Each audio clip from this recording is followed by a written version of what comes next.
ABC malt வந்து இப்போ colour கொஞ்சம் டிஃப்ரெண்டா இருக்கு மேம், அது எதனால அப்படின்னு சொல்லிட்டு 2 பேர் வந்து எனக்கு ஃபீட்பேக்ல கேட்டிருந்தாங்க. ஸோ அவங்களுக்காக இப்போ நான் வந்து டீட்டெயிலா சொல்றேன்.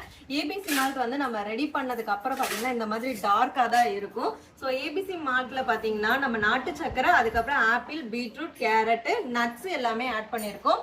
ஸோ அது எல்லாமே வந்து ரெடி பண்ணிட்டு அதுக்கப்புறம் ஆற வச்சதுக்கப்புறம் இந்த கலர்ல இருக்கும். ஆனா நீங்க கேட்கறது எப்படின்னா, பால்ல போட்டு மிக்ஸ் பண்ணும் போது எனக்கு ஃபுல்லா கரைஞ்சிடணும், பவுடர் ஃபார்மேட்ல வேணும்ன்றீங்க. ஸோ நாங்க மிக்சியில போட்டு நல்லா அரைச்சிட்டு அதுக்கப்புறம் வந்து பவுடர் பண்ணதுக்கு அப்புறம் பாத்தீங்கன்னா இந்த மாதிரி கலர் வந்து சேஞ்ச் ஆயிடும். ஸோ நம்ம ஆர்டிஃபிஷியல் கலர் எதுவும் ஆட் பண்றது இல்ல. இப்போ ஆர்டிஃபிஷியலா வந்து ஒரு ரெட் கலர் இல்லைன்னா எனக்கு காஃபி கலர்ல வேணும், அந்த மாதிரிலாம் வேணும்னா ஃபுட் கலர் நம்ம ஏதாவது ஆட் பண்ணோம்னா எப்பயுமே ஸ்டாண்டர்டா ஒரே கலர்ல நம்ம கொடுக்கலாம். நம்ம அந்த மாதிரி வந்து கலர் எதுவுமே ஆட் பண்றது கிடையாது.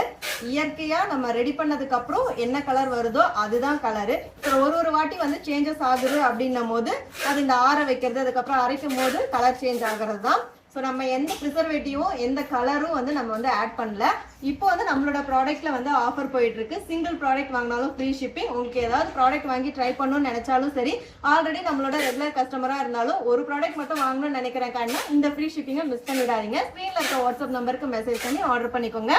28, 29, 30 இந்த 3 நாள் மட்டும்தான். இருப்பதை வைத்து இன்பமாக வாழலாம். தேங்க்யூ.